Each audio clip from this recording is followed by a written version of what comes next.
Hola, en este video voy a hablar acerca del movimiento en una dimensión. Se llama movimiento en una dimensión aquel que ocurre sobre la misma línea recta. Esta línea recta puede tener cualquier orientación, puede ser vertical, horizontal o incluso diagonal. No tiene que coincidir necesariamente con las dimensiones previamente establecidas del espacio. El primer concepto que es necesario para entender este movimiento es el concepto de velocidad.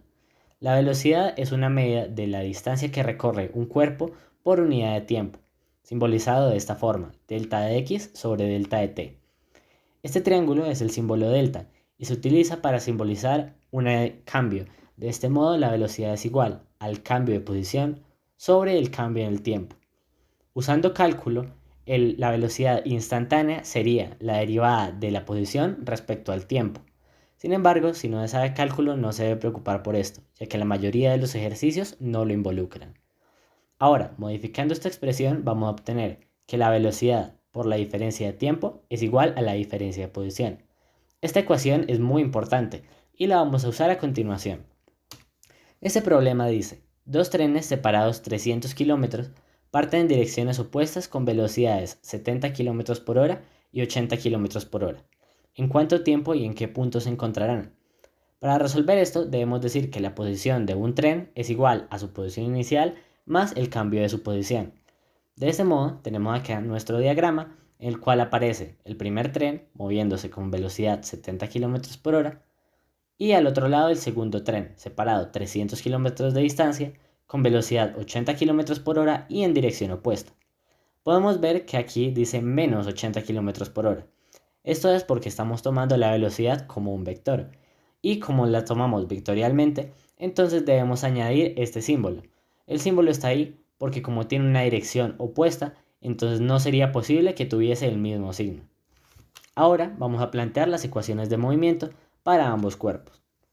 La posición del primer tren, este, va a ser igual a su posición inicial, que es cero, más la velocidad por el tiempo.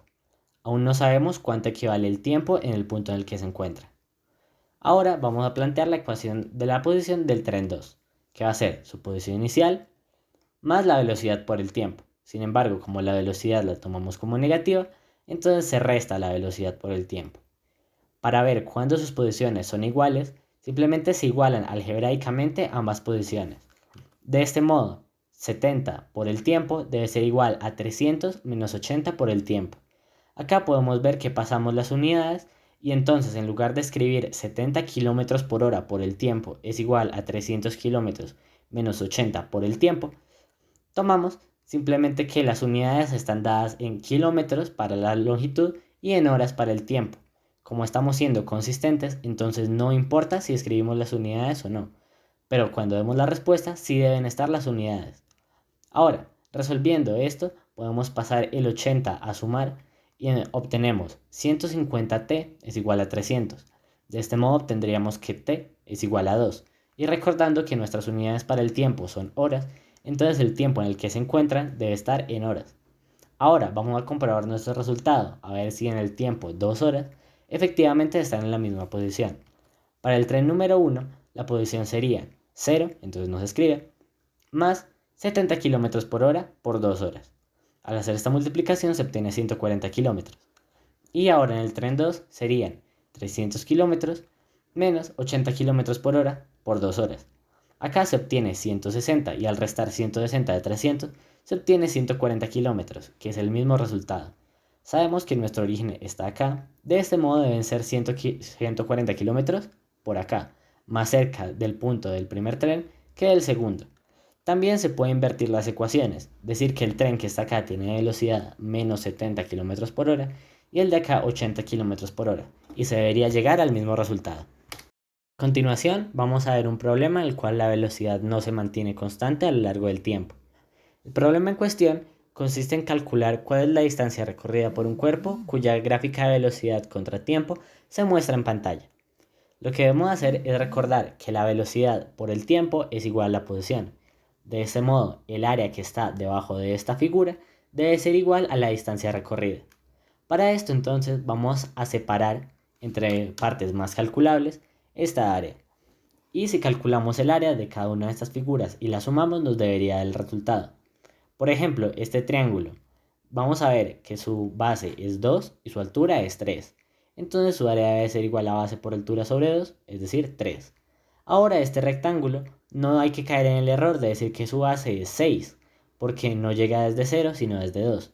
Entonces su base sería 4 y su altura sería 3, de modo que su área sería 12. Si se sigue con este proceso para las demás partes, se obtiene que estas son las áreas de cada uno. Y al sumar se obtiene 25,5 metros. Ahora, hablando un poco más en cálculo, recordaremos que la velocidad es igual a la derivada de la posición respecto al tiempo. Usando esto mismo, podemos ver que entonces se cumple que la integral de la velocidad respecto al tiempo debe ser igual a la posición. Y eso es lo que estamos haciendo justamente. Al hallar el área abajo de la curva, estamos de algún modo integrando. Si no sabe cálculo, nuevamente no hay que preocuparse por la información anterior, es complementaria pero no es necesaria para entender el movimiento. El caso más común de movimiento con velocidad no constante es el movimiento uniformemente acelerado. En este movimiento, la aceleración, es decir, el cambio de la velocidad sobre el cambio en el tiempo, es igual a una constante. La velocidad, entonces, sería la aceleración por el tiempo. Y el tiempo es simplemente el tiempo. Entonces, al calcular el área de esta curva, se obtendría la aceleración por el tiempo al cuadrado sobre 2.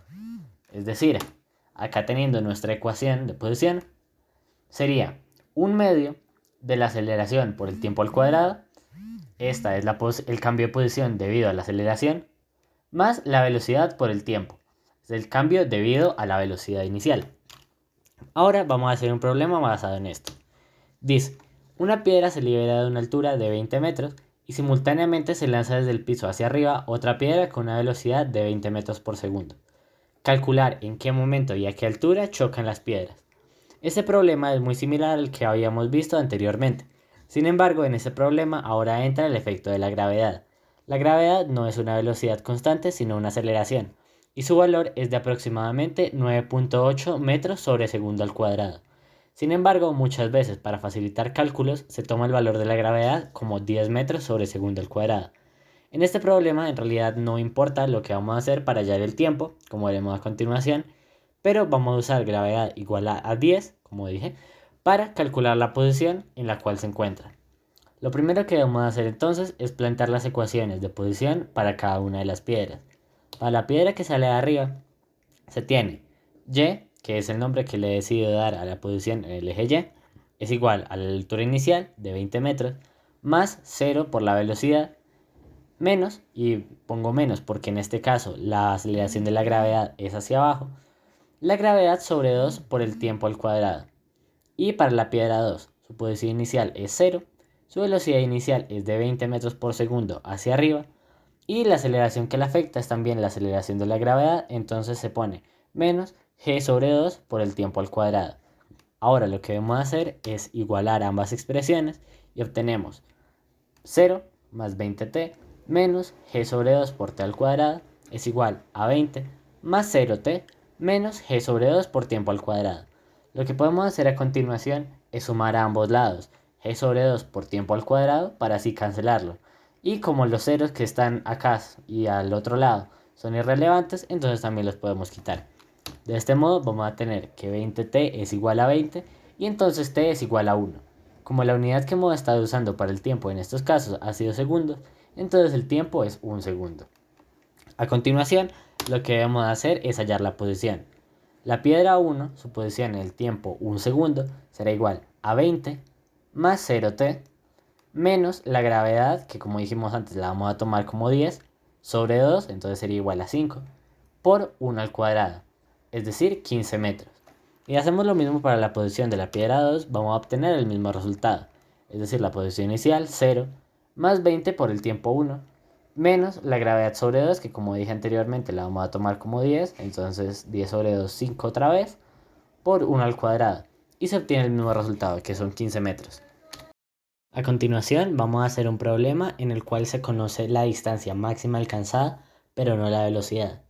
Dice, una pelota es lanzada verticalmente de modo que su altura máxima es de 45 metros. ¿Cuál fue su velocidad inicial? Para hacer esto debemos plantear la misma ecuación de movimiento que habíamos hecho antes. Dice, la posición en Y es igual a 0, que es la posición inicial, más la velocidad por el tiempo menos la gravedad sobre 2 por el tiempo al cuadrado. Lo que debemos ver es que la altura máxima se va a alcanzar cuando la velocidad sea cero. Esto es porque como la aceleración es negativa, después de eso la velocidad va a ser negativa también y entonces la pelota se va a volver. De este modo, tenemos que la velocidad menos la gravedad por el tiempo es igual a cero. Podemos ver que esto sería análogo a la ecuación que diría x menos la velocidad por el tiempo es igual a cero. Y entonces al pasar esto al otro lado se obtiene que la velocidad es igual a la gravedad por el tiempo. De este modo, el tiempo es igual a la velocidad sobre la gravedad. Ahora que ya conocemos el valor del tiempo, lo tenemos que introducir en esta fórmula. De este modo, la altura máxima será la velocidad por el valor de tiempo que hallamos menos la gravedad sobre 2 por el valor del tiempo que hallamos.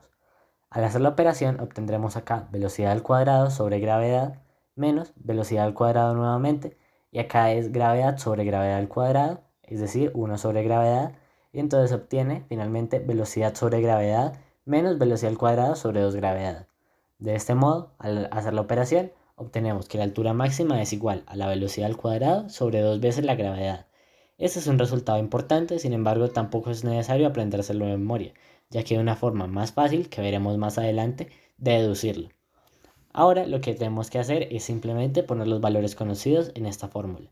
Nuevamente, usando la gravedad como 10 metros sobre segundo al cuadrado, obtenemos 45 metros es igual a la velocidad al cuadrado sobre 2 veces la gravedad.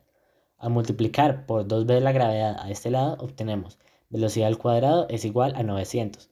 Y al sacar la raíz cuadrada, obtenemos que la velocidad es igual a 30 metros sobre segundo. Esto ha sido el final del video de hoy. Muchas gracias por ver.